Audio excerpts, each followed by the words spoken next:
Hi all, welcome to another mini vlog. నిన్న night 2 o'clockకి పెద్ద ఉరుములు మెరుపులు, పొద్దున లేచి చూసేసరికి చుక్క వర్షం. ఇంకా మార్నింగ్ లేచి బ్రష్ చేసుకొని హాఫ్ అన్ అవర్ వాకింగ్ చేసుకొని ఎక్సర్సైజ్ చేసుకున్నాను. ఈరోజు సండే కాబట్టి కంపల్సరీ ఇంట్లో నాన్ వెజ్ ఉండాల్సిందే. అమ్మ చికెన్ ఫ్రై చేస్తుంది. నేను ఈ రెసిపీ వీడియో రికార్డింగ్ తీసుకుంటాను అంటే కొంచెం ఆర్గ్యుమెంట్ అయింది అమ్మకి నాకు. అదేంటో నెక్స్ట్ వీడియోలో చెప్తాను. ఈ వీడియో కింద ఈ రెసిపీ లింక్ ఇస్తాను, తప్పకుండా చూసి ట్రై చేయండి. అమ్మ జాబ్ చేస్తుంది కాబట్టి లంచ్ బాక్స్ తీసుకెళ్తుంది. సో మార్నింగే కుక్కర్లో రైస్ పెట్టేసి కాఫీ అయితే తాగేశాను.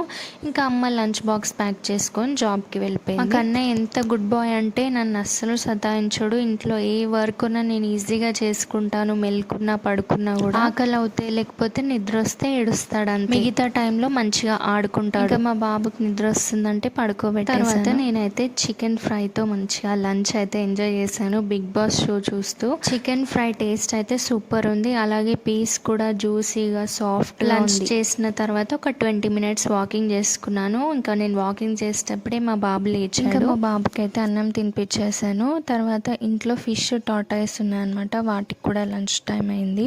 వాటికి కూడా ఫుడ్ వేసేసాను. నాకు ఏదైనా స్వీట్ తినాలనిపించింది, స్వీట్ క్రేవింగ్ అయింది. ఇంకా పీనట్ చిక్కీ అయితే ఈవినింగ్ మా బాబుకి అయితే యాపిల్ కట్ చేసి ఇచ్చాను. నేను కాఫీ నైట్ కోసం చపాతీ చేద్దామని చెప్పేసి ఈవినింగే పిండి కలిపేసి ఇంకా మా కన్నయ్య ఆడుకుంటుంటే నేనైతే చపాతీలోకి చికెన్ కర్రీ పెట్టుకొని నైట్ డిన్నర్ చేసి, అలాగే chicken fry recipe video link ఈ వీడియో కింద ఇస్తాను, తప్పకుండా చూసి ట్రై చేయండి, బాగుంటుంది. Bye bye.